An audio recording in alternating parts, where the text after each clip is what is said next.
Hello दोस्तों, स्वागत है आपका एमएन क्लासेस में। आज मैं आपके लिए लेकर आया हूं, उन बच्चों के लिए लेकर आया हूं खासकर कि जिन बच्चों ने अभी तक ग्रामर की तैयारी नहीं की, जिन बच्चों को ग्रामर से डर लगता है, तो मैं आपके लिए एक 100% ऐसा सॉल्यूशन रामबाण इलाज लेकर आया हूं कि जो कि आप सिर्फ इस वीडियो को स्टार्टिंग से लास्ट तक जरूर देखें और आप 100% गारंटी के साथ आज इस बार क्लास 12th जो इंग्लिश का पेपर आएगा हमारा है ना 2025 में, वो आसानी से आप उसकी ग्रामर को सोल्व कर लेंगे। तो चलिए बगैर देरी किए हुए है ना स्टार्ट करते हैं हम ग्रामर को। पर उससे पहले यदि आपने चैनल को सब्सक्राइब नहीं किया है तो चैनल को सब्सक्राइब करें और वीडियो को लाइक जरूर करें। अच्छा लगे तो वीडियो को लाइक करना, अदरवाइज लाइक नहीं करना। चलिए ठीक है, देखते हैं पहला क्वेश्चन को। चलो हमारा पहला फर्स्ट क्वेश्चन हमारा कौन सा आता है? हमारा फर्स्ट क्वेश्चन है कि फर्स्ट क्वेश्चन है डूअर्स डायरेक्टेड का, जो बहुत ज्यादा इंपॉर्टेंट क्वेश्चन है।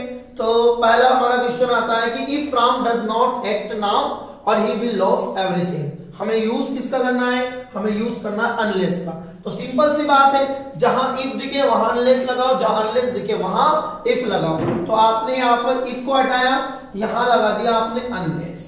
ठीक है, आपने यहां अनलेस लगाया। अब आपको पता है कि अनलेस का मतलब होता है यदि नहीं, यह खुद अपने आप में एक नेगेटिव है, तो आप नेगेटिव वर्ड को आपको यहां से हटाना पड़ेगा। अब नेगेटिव वर्ड कौन सा है? डज नॉट, और बाकी पूरा सेंटेंस हम कंप्लीटली वैसे का वैसे ही रहेगा। तो क्या आंसर बनेगा? अनलेस राम, और जो ये डज यहां से आया, एक बात और देख लीजिए आप यहां से कि हमने क्या करा कि सेंटेंस में से डज नॉट को हटाया। अब डज नॉट को हटाया, यदि अपन हिडन वर्ब को यहां से हटाएंगे तो हिडन वर्ब कहीं ना कहीं तो जाकर लगेगी। तो ये जो हिडन वर्ब है ये कहां जाकर लग जाएगी? ये एक्ट में। तो एक्ट का क्या हो जाएगा आपका? एक्ट्स। तो क्या बन जाएगा कि unless Ram acts now comma he will loss everything. ठीक है, चलिए ये हो गया हमारा सेंटेंस। ठीक है, अनलेस काम। अब इफ अनलेस के यूज कुछ नहीं, बिल्कुल इजी है, सिंपल सा है। सिर्फ हमें क्या करना है, इफ के प्लेस पे हमें अनलेस को लिखना है और नेगेटिव वर्ड को आपको उसी सेंटेंस में से हटा देना है और बाकी सेंटेंस को आपको कुछ नहीं करना, उसमें चेंजेस कॉमा लगाकर पूरे सेंटेंस को राइट करेंगे। ठीक है, चलिए नेक्स्ट अगला क्वेश्चन आता है। As soon as the boys है ना saw the प्रिंसिपल, जैसे ही लड़कों ने प्रिंसिपल को देखा, दे बिकेम साइलेंट, और वे चुप हो गए। तो हमें यूज किसका करना है? नो सूनर देन का। तो गाइस नो सूनर देन हमने जब डिटेल में पढ़ा था तो हमने देखा था कि नो सूनर का यूज हमें सेंटेंस के फर्स्ट में करना है। और दूसरी बात यहां थी, दूसरा रूल हमारा ये कहता है कि एज सुन एज के प्लेस पे नो सूनर का यूज करना है। तो आपको नो सूनर को मतलब एज सुन एज को हटाना है, वहां पे नो सूनर को लगाना है। परंतु नो सूनर की आप 2 से 3 कंडीशन याद रखिए। पहली कंडीशन, नो सूनर सेंटेंस के फर्स्ट में लगेगा, और सेकंड कंडीशन, नो सूनर के जस्ट बाद है ना वर्ब को इन्वर्ट करना होता है, मतलब नो सूनर के बाद हमें हेल्पिंग वर्ब को लिखना पड़ेगा। ठीक है, चलिए आगे देखते हैं। तो एज सून एज हटाया और आपने यहां पर नो सूनर लगा दिया। ठीक है, ये नो सूनर लगा। अब नो सूनर की कंडीशन क्या कि जस्ट मेरे बाद हेल्पिंग वर्ब। तो अब आपकी हेल्पिंग वर्ब यहां नहीं है, तो जब हेल्पिंग वर्ब नहीं होती है तो हेल्पिंग वर्ब को निकालते हैं। और निकालने का तरीका मैंने आपको बताया है कि वर्ब के फर्स्ट फॉर्म में से डू निकलता है।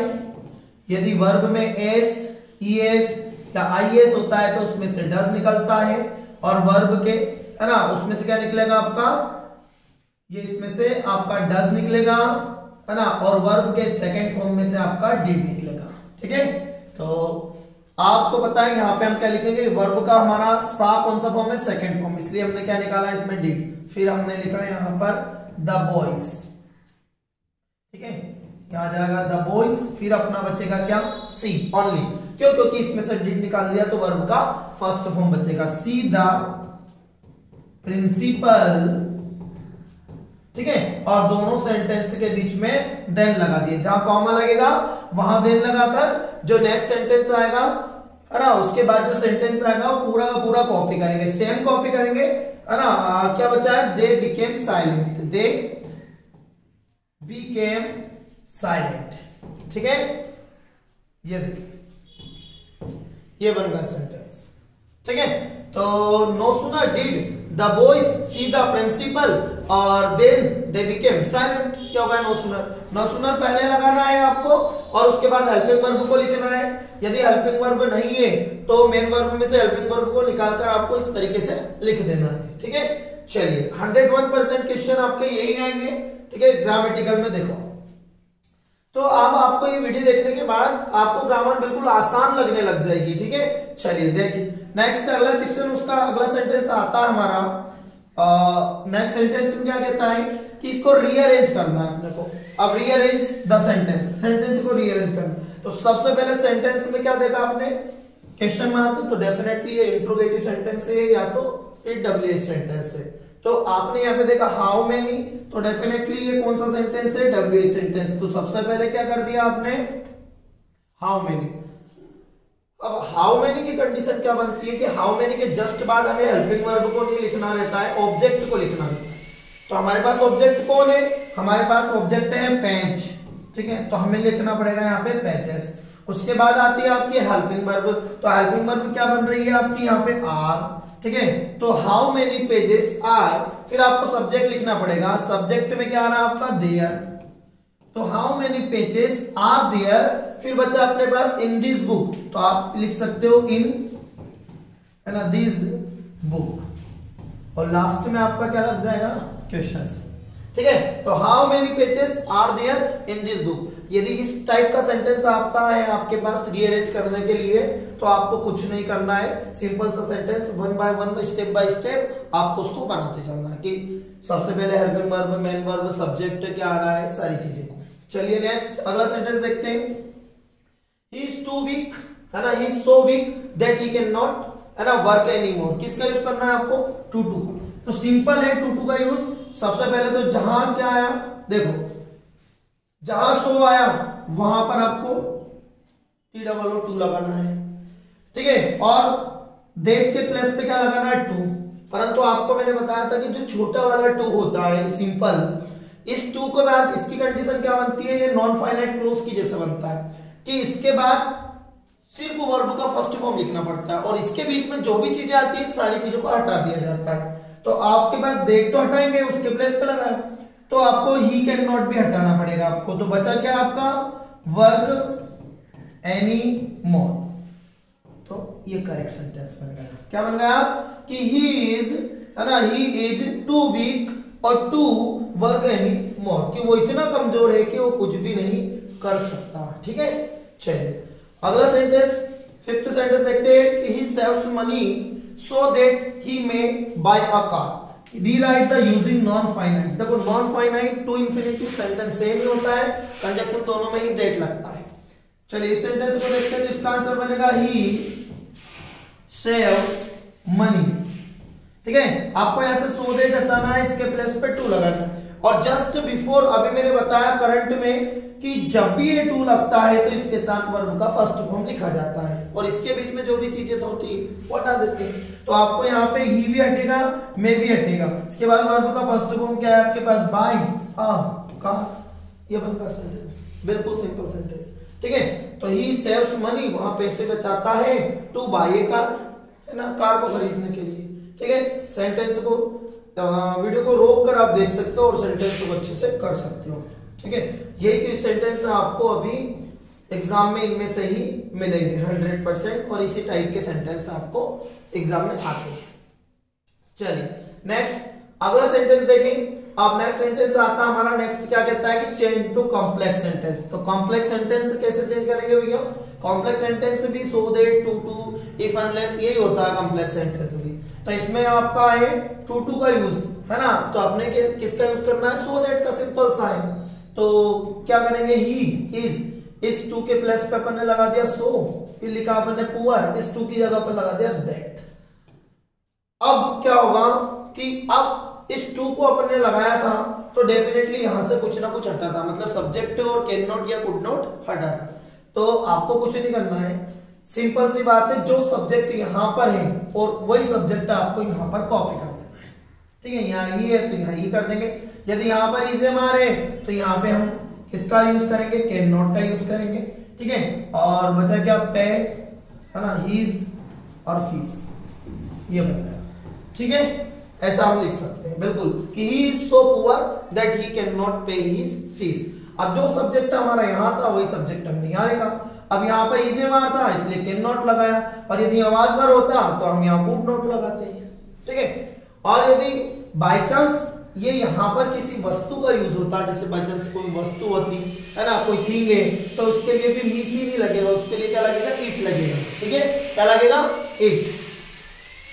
चलिए नेक्स्ट आगे देखते हैं कि the boy is my brother, the boy is wearing a red shirt. The boy is my brother, the boy is wearing a red shirt. मे का रिलेटिव क्लोज। अब रिलेटिव क्लोज में आपको मैंने बताया था हु, हुज, विच और हु।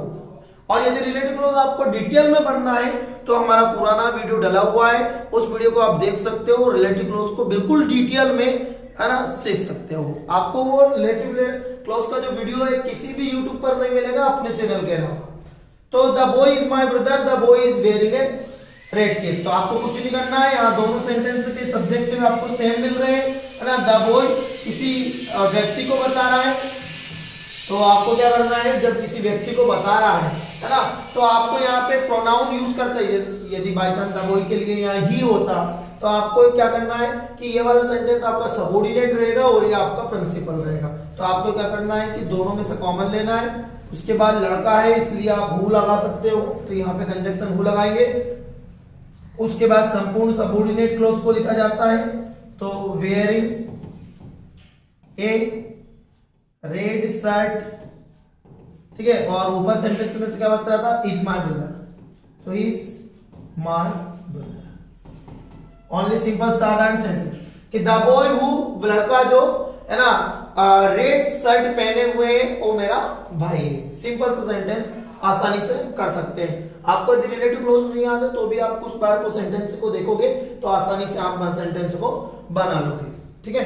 नेक्स्ट अगला सेंटेंस आता है एक्टिव से पैसिव। तो एक्टिव से पैसिव क्या करना है, सिंपल सी बात है, सब्जेक्ट को ऑब्जेक्ट जगह पे, ऑब्जेक्ट को सब्जेक्ट की जगह पे लिख सकते हैं। तो आपका पहला यहाँ आ जाएगा हमारा टी, ठीक है, और ही लास्ट में गया, तो ही का ऑब्जेक्ट क्या बना, हिम से पहले क्या लगाया, बाय, बाय से पहले वर्ब का थर्ड फॉर्म, वर्ब की थर्ड फॉर्म, मैक की थर्ड फॉर्म मैड होती है। अक्सर बच्चे मैक्ड कर देते हैं पर वास्तविकता में मैक्ड नहीं होती है, क्या होती है, मेड। अब वर्ब में क्या लगाता है, इसलिए यहाँ लगेगा एच। तो T is made by him, T is made by him, मतलब ही मेक्स टी, वहां चाय बनाता है और इसका मतलब होगा चाय उसके द्वारा बनाई जाती है, ठीक है। चलिए they were playing hockey, they were playing hockey, active voice से पैसिव वॉइस बनाना है इसको भी। तो सिंपल सा है वही मेथड, सब्जेक्ट को ऑब्जेक्ट के प्लेस पे और ऑब्जेक्ट को सब्जेक्ट के प्लेस पे रखेंगे। तो सबसे पहले इधर कौन आ जाएगा हमारा, सबसे पहले आ गया हॉकी, फिर दे लास्ट में चला गया, तो दे का ऑब्जेक्ट क्या बनता है, देम, देम से पहले क्या आता है ना, देम से पहले बाय आता है, तो आपने यहाँ पे लिखा बाय, ठीक है। अब वर्ब लिखेंगे, बाय से पहले तो वर्ब का कौन सा फॉर्म होता है, थर्ड फॉर्म, प्लेड होता है। अब वर्ब में आईएनजी लगी है इसलिए हम यहाँ पे लगाएंगे बिंग, ठीक है। और दे के साथ वर्ब था लेकिन हॉकी के साथ क्या लगेगा, वाज। तो hockey was being played by them, hockey was being played by them, ठीक है। Is that clear? चलिए नेक्स्ट अगला सेंटेंस। यदि पैसिव वॉइस को आपको देखना है तो पुराने वीडियो में देख सकते हो, बिल्कुल डिटेल में समझाया हुआ है, एक एक चीजों को बताया हुआ है, ठीक है। वापिस रिटर्न नो सूनर देन का यूज करना है, तो नो सूनर देन सिंपल सा है, एज सून एज को हटाया, नो सूनर लगाया, लगा दिया। थोड़ा सा डिस्टर्बेंस है पर आपको सीखना है तो पढ़ना पड़ेगा। तो नो सूनर यहाँ वर्ब का सेकंड फॉर्म था इसलिए यहाँ पे क्या लगाया, डिड, फिर लिखा ही और यहाँ बच्चा क्लोज। तो no sooner did he close, फिर लिखा यहाँ पे हिज आईज, ठीक है। और दोनों सेंटेंस के बीच में आपने लिखा यहाँ पे देन और नेक्स्ट सेंटेंस को लिख दिया द टेलीफोन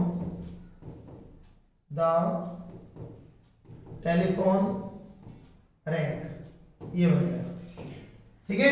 ये बन गया कि no sooner did he close his eye, जैसे उसने अपनी आंखें बंद की, टेलीफोन की घंटी बजी, ठीक है। नेक्स्ट अगला आता है some people are rich they are not happy, but का यूज करना है, तो सिंपल सी बात है दोनों सेंटेंस के बीच में बट का यूज कर देंगे, है ना। और some people are rich but they are not happy, only. चलो अगला सेंटेंस। वीडियो यदि आपने लाइक नहीं किया है तो वीडियो को लाइक जरूर करें, क्योंकि आपके लाइक से ही हमें कुछ ऐसा मिलता है कि हाँ हम वीडियो बनाएं। और गोपाल रन्स फास्ट और ब्रजेश रन्स फास्ट। अब यहाँ देर का यूज करना है, तो भैया गोपाल भी तेज दौड़ता है और ब्रजेश भी तेज दौड़ता है, तो हम क्या करें कंपैरेटिव डिग्री में बना दें इसको, है ना, जैसे कि गोपाल है ना Gopal runs faster, Gopal runs faster than Brajesh, ये ओनली। ठीक है, तो Gopal runs faster than Brajesh, Gopal runs faster मतलब गोपाल है जो तेज दौड़ता है देन ब्रजेश, किससे, ब्रजेश से। ठीक है, चलिए नेक्स्ट। डिग्री भी यदि आपने नहीं पढ़ी है तो डिग्री को भी आप पढ़ सकते हो बिल्कुल आसानी से। सिंस का यूज करना है, तो सिंस, बिकॉज और फॉर का यूज रीजन बताने वाले सेंटेंस के पहले किया जाता है, रीजन बताना। अब दोनों सेंटेंस में से क्या रीजन बता रहा है, कौन सा सेंटेंस, कि यू आर ओवर एज, कि तुम्हारी उम्र ओवर, कहने का मतलब ओवर एज हो गए हो तुम, है ना, बोल्ड, और you can not be employed. ठीक है, तो सिंस का यूज करना है, तो सिंस का यूज करना है तो कारण बताने वाले वाक्य का। अब सिंस का यूज मतलब 80% सिंस का यूज सेंटेंस के फर्स्ट में किया जाता है और बिकॉज का यूज 90% दोनों सेंटेंस के बीच में किया जाता है। तो हम क्या करेंगे, सिंस का यूज, अब सिंस को सिर्फ आप सिंपल पहले लिख दो कि since you are over age. ठीक है, यू आर ओवर एज और कॉमा लगा के you can not be employed. Since का यूज कहां लिखेंगे, सिर्फ स्टार्टिंग में ओनली, कुछ नहीं करना आपको। ठीक है, नेक्स्ट अगला देखें। The beggar want to go away, भिखारी नहीं जाएगा, you will give him some money, जब तक कि तुम उसे कुछ पैसे नहीं दोगे। अंटिल का यूज करना है, तो आपको कुछ नहीं करना है भैया, ओनली है ना बीच में अंटिल लगा देना है कि the beggar want to go away, भिखारी नहीं जाएगा, until you will give him some money, कि जब तक कि तुम उसे कुछ पैसे नहीं दोगे। ठीक है, ओनली अंटिल और टिल का यूज होता है ना, जब तक कि नहीं के लिए टिल का यूज, अंटिल का यूज होता है और जब तक कि के लिए टिल का यूज होता है। फिर अगला आता है नॉट ओनली बट आल्सो, तो सी इज ए सिंगर और she is a dancer, not only but also दो ऐसे सेंटेंस को जोड़ने का काम करता है, जैसे दोनों ही एक जैसे सेंटेंस है और किसी भी प्रकार के दो काम हो, है ना, ये एंड कंजक्शन के बाद ही काम करता है।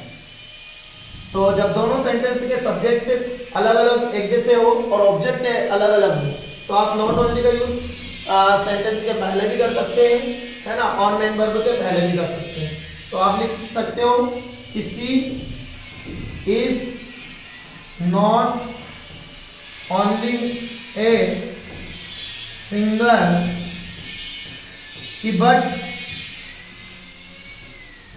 but also a dancer।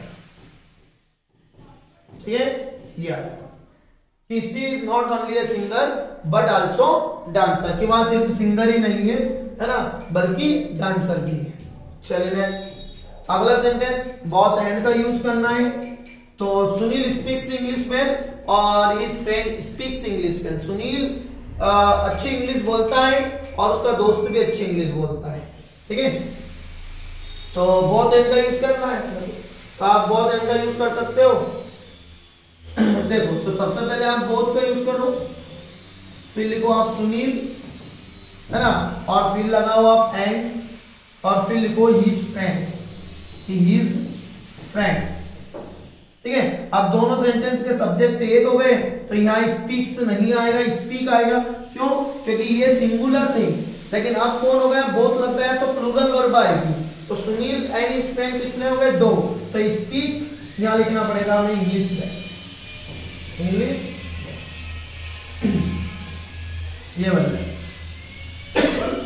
ठीक है, ये इस टाइप से हम 16 वाला क्वेश्चन कर सकते हैं। चलिए नेक्स्ट अगला ग्रामर देखते हैं। चलिए नेक्स्ट अगला सेंटेंस आता हमारा कि we take a taxi, we miss the meeting, है ना, और we take a taxi, we miss the meeting. Either or का यूज करना है अपने को, तो आप लिख सकते हो आइदर का यूज स्टार्टिंग में कर सकते हो कि either we take a taxi or we miss the meeting, ये होगा सेंटेंस। ठीक है, नॉर्मल है, नाइदर नो आइदर और के जैसे काम करता है।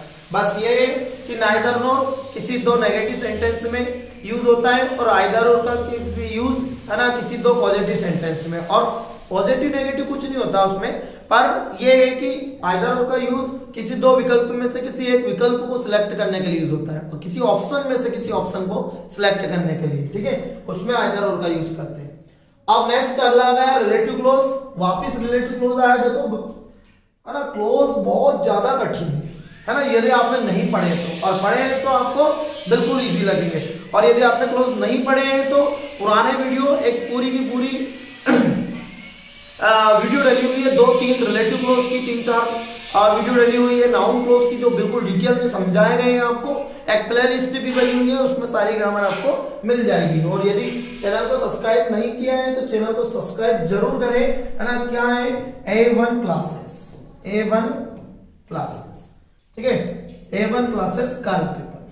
ठीक है, और आपको एक एक क्वेश्चन उसमें आपको मिलेंगे, चाहे वो ग्रामर का हो, चाहे वो सेक्शन बी हो, सेक्शन सी हो, सेक्शन डी हो, IMP। और जिसको भी ये फाइल इसकी PDF चाहिए तो आप इस नंबर पे आप कांटेक्ट कर सकते हैं, हमें व्हाट्सएप कर सकते हैं 9575570483 पर। तो आपको फ्री अवेलेबल हो जाएगी, कोई चार्ज नहीं है इसका, बिल्कुल मुफ्त। ठीक है, चलिए नेक्स्ट। इसके बाद हम बात करें रिलेटिव क्लोज की, तो रिलेटिव क्लोज में क्या है कि द बुक और द बुक। रिलेटिव क्लोज, आप द बुक और द बुक देखो दोनों सेम सब्जेक्ट है, लेकिन ये दोनों चीजें कॉमन क्या है कि इन दोनों की चीजें कॉमन ये है कि भैया द बुक है और ये कोई वस्तु है, और वस्तु के लिए हम कंजक्शन के रूप में विच का यूज करते हैं, है ना। जो प्रोनाउन के लिए यूज करेंगे प्रोनाउन विच का यूज करेंगे।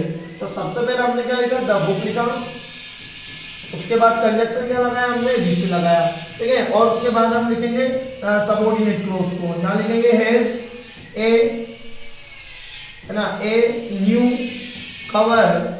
ठीक है, और क्या दे रखा है, is laying on the table, क्या लिखेंगे, is laying on the table, ऐसा बना सकते हो। ठीक है, द बुक विच, जो किताब के ऊपर नया कवर चढ़ा है, is laying on the table, जो कहां रखी हुई है, टेबल के ऊपर रखी हुई है। ठीक है, चलिए नाउन क्लोज देखना है, तो भैया नाउन क्लोज आपको यदि पढ़ना है तो नाउन क्लोज को जैसे नरेशन होता है ना, वैसे नाउन क्लोज के मतलब लगभग कुछ रूल, मतलब 50% रूल जो नरेशन के लगते हैं। यदि आपको नरेशन याद है, आपने पहले पढ़ रखा है नरेशन, तो आप नाउन क्लोज को आसानी से समझ सकते हो। और यदि नाउन क्लोज को समझना है तो नरेशन पढ़ना पड़ेगा, और नरेशन को समझना है तो नाउन क्लोज को पढ़ सकते हो। तो भैया नाउन क्लोज में क्या होता है, भैया noun close subject of verb होता है, ऑब्जेक्ट ऑफ वर्ब होता है, प्रीपोजिशन ऑफ वर्ब होता है। पर मैं आपको बिल्कुल आसानी से समझाता हूं। देखिए ये सेंटेंस है, अब जिस सेंटेंस में आपको इट और दिस मिले, ठीक है, वो आपका प्रिंसिपल क्लोज होता है। तो ये हमारा प्रिंसिपल क्लोज होगा, उसके साथ आने वाला कौन सा होगा, सबऑर्डिनेट क्लोज। अब बनाना है अपने को, तो आपको क्या करना पड़ेगा, ये इट और दिस के स्थान पर सही कंजक्शन लगाना है। आप सही कंजक्शन किसको देखकर लगाएंगे, तो भैया यदि यहाँ पर दूसरे सेंटेंस में आपके सबऑर्डिनेट में WH वर्ड है तो कंजक्शन वही लग जाएगा। तो ये जो दिस है इसकी जगह पर क्या लग जाएगा, आपका Y लग जाएगा। ठीक है, अब Y के बाद हम क्या करते हैं कि पूरा का पूरा अपना सबऑर्डिनेट क्लोज को लिखा जाता है। किसको लिखा जाता है, सबऑर्डिनेट। अब सबऑर्डिनेट कौन सा क्लोज है, अपना ये है। तो हमें सेंटेंस को असर्टिव बनाना पड़ता है, कंजक्शन लगाकर सेंटेंस को क्या बनाते हैं, अफर्मेटिव। तो अफर्मेटिव बनाएंगे तो ये डिड यहां से हटेगी, तो डिड हटेगी तो किसमें जाके लगेगी, गो में। तो इसका आंसर हो जाएगा गो की सेकेंड फॉर्म क्या होती है, आप लोगों को पता है, वेंट। फिर आ जाएगा यहाँ पे देयर, फिर ऊपर क्या बच रहा है, इज अ मिस्ट्री, तो इज अ मिस्ट्री। ठीक है, कि वाई सी वेंट देयर, कि वहां क्यों गई, इज अ मिस्ट्री, और वहां एक रहस्य है। ठीक है, और यदि आपका प्रिंसिपल क्लोज पास्ट में आता है ना, तो इसको भी आपको पास्ट में बदलना पड़ेगा। लेकिन जब तक पास्ट में नहीं आए, फ्यूचर में आए, प्रेजेंट में आए, तो चेंज करने की कोई जरूरत ही नहीं है आप लोगों को। ठीक है, तो इतनी जल्दी समझ में नहीं आएगा नाउन क्लोज के, आपको वीडियो देखना पड़ेगा पुराने, है ना, तभी जाकर आपको थोड़ी समझ में आएगी। ठीक है, नेक्स्ट आगे देखें कि who are they, I don't know, इसको भी नाउन क्लोज में बदलना है।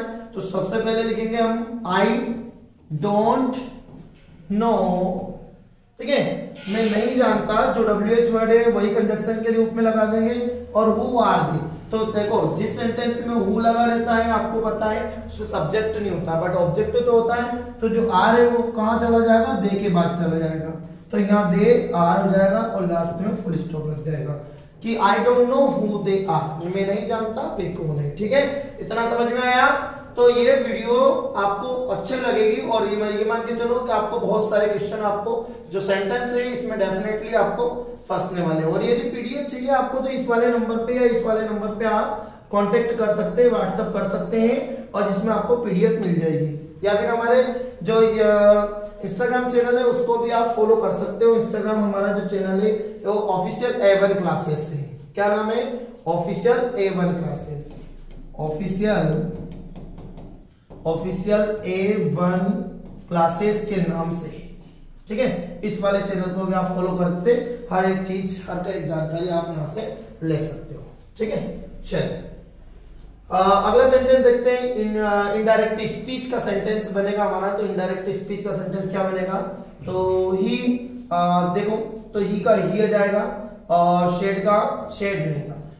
नरेशन का सेंटेंस है, शेड आता है तो शेड ही आता है। अब ये सेंटेंस हमारा कौन सा है? अफर्मेटिव, इसलिए कंजंक्शन क्या लगता है? दे। और सब्जेक्ट हमारा सी है तो सी थर्ड पर्सन है। थर्ड पर्सन कोई चेंज नहीं होता है, थर्ड पर्सन में वैसे के वैसे आता है ना। और ये पास्ट में है तो इसको भी पास्ट में बदलना पड़ेगा। मतलब यदि रिपोर्टिंग वर्ब हमारी पास्ट में आती है तो रिपोर्टेड स्पीच को भी पास्ट में बदलना पड़ता है। तो वर्क की सेकंड फॉर्म आ जाएगी हमारी वर्कड। ठीक है, और यहाँ पे आ जाएगा आपका हार्ड, सिंपल सा है। ठीक है, तो he said that she worked hard, ये बन गया हमारा नरेशन। ठीक है, नेक्स्ट अगला देखें तो नेहा का नेहा आ जाएगा। नेहा का कोई चेंज नहीं होता है, सेट का सेट, कंजंक्शन आपका लगेगा दैट। अब सब्जेक्ट की जगह पर यहाँ पर हमारे पास आई। आई कौन सा पर्सन होता है? First person. फर्स्ट पर्सन किसके अनुसार चेंज होता है? सब्जेक्ट के अनुसार। यदि आपको नहीं पता है तो आप लिख के देख लीजिए SON 1 2 3, ये फर्स्ट पर्सन। वन का मतलब होता है फर्स्ट पर्सन, सब्जेक्ट के अनुसार चेंज होता है। सेकंड पर्सन ऑब्जेक्ट के अनुसार चेंज होता है। थर्ड पर्सन नो चेंज होता है। तो भैया यहाँ पर क्या है? फर्स्ट पर्सन, तो सब्जेक्ट के अनुसार सब्जेक्ट जगह पर नेहा। तो नेहा का प्रोनाउन क्या यूज करेंगे अपन? सी। तो यहाँ आ जाएगा सी। अब यहाँ वर्ब को पास्ट फॉर्म में बदलना पड़ेगा क्योंकि प्रेजेंट सिंपल किसमें चेंज होता है? पास्ट फॉर्म में। तो यहाँ प्रेजेंट सिंपल हो गया। वांट का क्या हो जाएगा आपका? Wanted to. यहाँ आ जाएगा ओपन। ठीक है, और जो दिस है इसका क्या हो जाएगा आपका? दे बैक। ये ठीक है। अब ये दिस का डेट क्यों हुआ? क्योंकि जो दिस है प्रेजेंट का है और ये इसी को पास्ट में चेंज करेंगे तो दिस का डेट हो जाएगा, है ना। यस्टरडे का द प्रीवियस डे हो जाएगा। ठीक है, द डे बिफोर हो जाएगा। तो मतलब बहुत सारी चीजें हैं जो यहाँ पे इतर का थीतर हो जाएगा, नाउ का देन हो जाएगा, दिस का डेट हो जाएगा। ठीक है, हेंस का थेंस हो जाएगा। बहुत सारे टाइम है जो उस पे डले हुए हैं नरेशन के चैनल पे। तो आप इस चैनल पर बने रहें और वीडियो को स्टार्टिंग से लास्ट तक जरूर देखते रहे ताकि आपको आसानी से ग्रामर को आप सोल्व कर सको। फाइनल एग्जाम में ग्रामर जैसे आएगी तो आप सेंटेंस को बना सकते हो। फिर अब आया कंबाइन करने के लिए। आया कंबाइन मतलब जोड़ने के लिए, विच से सेंटेंस को जोड़ना है। तो आपने देखा यहाँ रिलेटिव क्लोज का सेंटेंस है। तो आपने देखा यहाँ पे हैव, आई हैव सीन और द फिल्म आपने ऐसा लिखा। ठीक है, और उसके बाद कंजंक्शन आप क्या लगा दोगे? विच लगा दोगे, है ना। और विच के बाद आप सेंटेंस के यहाँ पे विच के बाद लगाओगे तो आपका सेंटेंस क्या बनेगा? यू आर टॉकिंग अबाउट, है ना। और उसके बाद यू आर टॉकिंग अबाउट, बस ये बनेगा फुल। सिंपल सा है। चेंज इनटू नेगेटिव, नेगेटिव नहीं बनाना है इसको। देखो चेंज नेगेटिव नहीं बनाना है इसको, अफर्मेटिव बनाना है। ठीक है, यहाँ गलत लिखा हुआ प्रिंट अफर्मेटिव। तो अफर्मेटिव बनाएंगे तो आपको क्या करना है? सिर्फ यहाँ से आपको नॉट डू हटा देना है। ठीक है, देखो जैसे मैंने आपको सिंपल सा बताऊं कि यहाँ से आपने डज नॉट हटाया, अफर्मेटिव बनाना है। तो आपने डज हटाया तो डज किस में जाके लग गया? डू में। तो डू का बन गया डज और यहाँ हिज, ड्यूटी और वेल। वीडियो अच्छा लगे तो वीडियो को लाइक, चैनल को सब्सक्राइब और जितना ज्यादा से ज्यादा हो सके शेयर करें वीडियो को, क्योंकि जरूरतमंद बच्चे जिन्होंने ग्रामेटिकल से जिन्हें डर लगता है तो वो इस वीडियो को देख के आसानी से सीख सकते हैं और फाइनल एग्जाम में आसानी से ग्रामर को कंप्लीट कर सकते हैं, है ना, एक अच्छी तरीके से, एक अच्छी अप्रोच के साथ। ठीक है, नेगेटिव सेंटेंस बनाना है 25 वाला, तो 25 का नेगेटिव क्या बनेगा कि पीपल, वर्ब का फर्स्ट फॉर्म इसलिए डू नॉट निकलेगा, ये वर्ब का फर्स्ट फॉर्म है इसलिए डू नॉट है, ठीक है। और फिर ये आ जाएगा स्पीक,